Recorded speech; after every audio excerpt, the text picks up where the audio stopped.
Aryan and Omkar had been best friends ever since they could remember.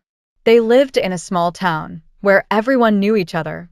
Their friendship was forged on shared adventures, secrets, and a love for thrilling challenges.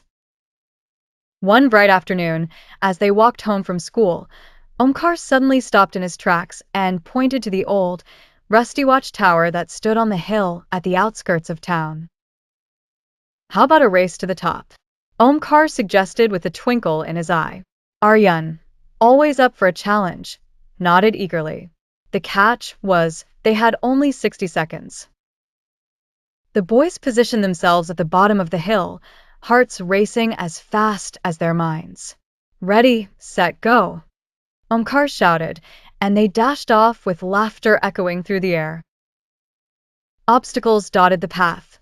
Overgrown roots, loose pebbles, and stray branches. Aryan was nimble, his small frame weaving through the hazards like a dancer, but Omkar had power in his stride, gaining ground with every leap. Midway, Omkar tripped over a particularly sneaky tree root. Aryan stopped for a split second, torn between his desire to win and helping his friend, but the decision came easily, friendship first. He extended his hand, pulled Omkar up, and they continued the race together, this time side by side. As they neared the top, they realized they barely had 10 seconds left.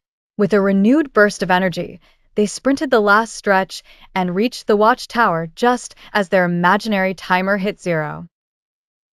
Both panting and exhilarated, they collapsed on the grass, victorious and laughing. You know, Omkar said between breaths, winning is great, but it's better to reach the finish line with you. Aryan nodded, smiling up at the sky, feeling the truth of Omkar's words settle comfortably. In those 60 seconds, they weren't just racers. They were comrades, proving once again that their friendship was the real prize.